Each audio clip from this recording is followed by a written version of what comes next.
What kind of life are you building your life? You can design and build your life a lot of different ways. And as you look around, you see different ways that people have done this. But you ought to sit down and think about the blueprints for your life. Where are you headed? What are your goals? What do you want to accomplish in your life?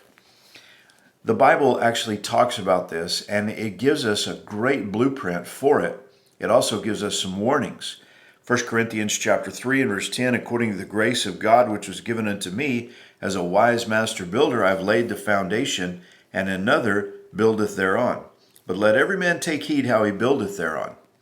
So he says that he built the foundation, someone else is building the structure. Well, what's the foundation for a life that is the right one? He says in verse 11, for other foundation can no man lay than that is laid, which is Jesus Christ. You see, that's the foundation that you need to have laid in your life. Paul said he had laid that foundation for these Corinthian believers. He had brought the gospel message to them. They had heard the gospel, repented, and believed that. And so the foundation of Jesus Christ was laid in their lives. Then they began building a life on that foundation. Here's how he describes it.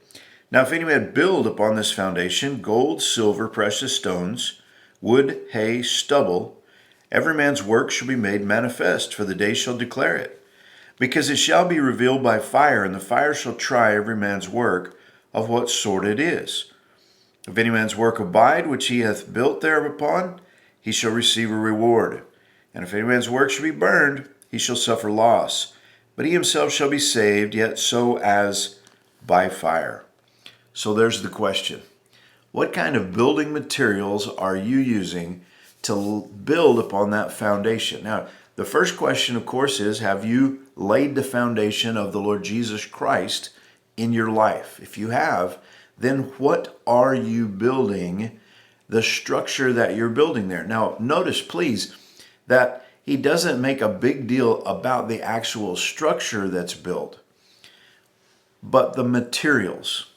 And he gives us 6 materials, and they are of 2 different kinds: gold, silver, precious stones, wood, hay, and stubble.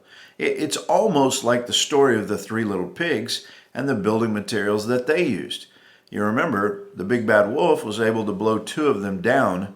It was only the brick house that he couldn't do that with.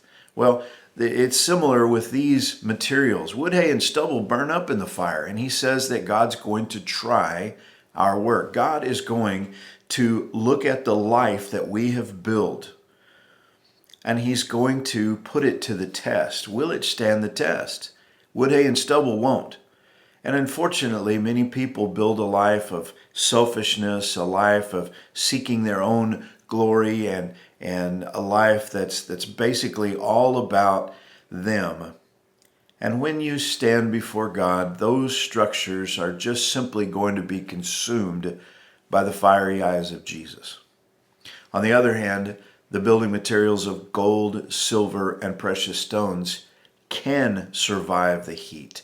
They can survive the fire. They will not burn up whenever tested by fire.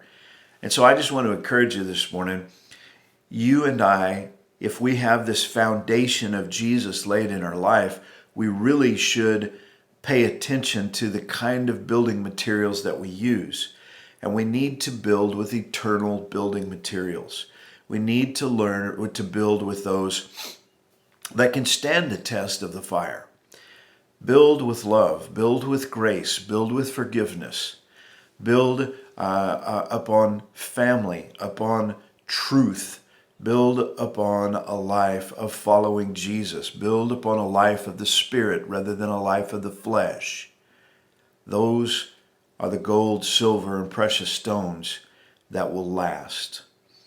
I hope that you are building on the foundation of Christ with building materials that are going to last.